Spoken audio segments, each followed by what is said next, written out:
Ayan mga idol, good morning. So ngayong araw, medyo tambay muna tayo at magluto tayo ng mag-slice tayo ng bombay mga idol habang nagpa music tayo. Relaxing muna tayo ngayon.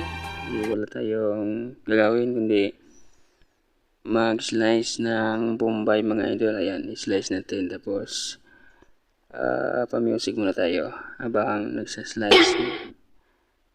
Ayan, para soundtrack tayo. Ayan mga idol, okay na to. Ayan, volume muna natin, pero magka-copyright tayo dito kaya i-off ko yung sound habang ako na lang nakikinig mga idol, no? In-off ko yung sound pero naka-sound dyan mga idol. So slice tayo ng bombay.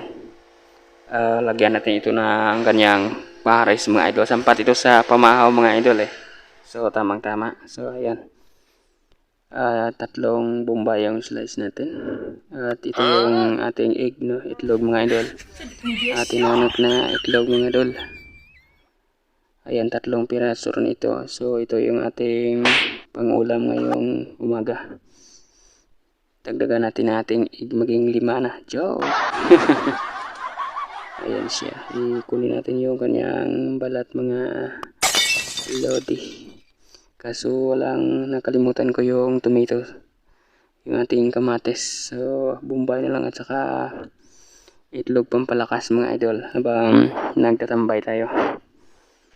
Ayan siya, medyo malapit na to matapos mga idol, abang-abang na lang. Ayan, i-slice natin ng kutsaritang kutsara. Ayan siya mga idol.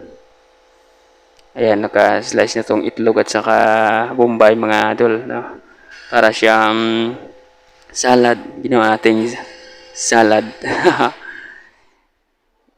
Na mix na ito Ayan, medyo kailangan natin ng i-slice. Tikman natin mga idol. Ayan, ox na, ready to eat na to. Ayan, medyo kuha lang tayo ng rice. Ayan na, white rice. Lagyan natin ng flavor. Ayan siya, okay na para pamahaw tayo mga idol. At after ng lunch, after ng pamahaw, may pupuntahan tayo. Kaya ayan, sting natin wala na, naurot na una yung sting. Ayan, sarap pala, pampalakas ng energy. Ayan, thank you so much mga idol for watching.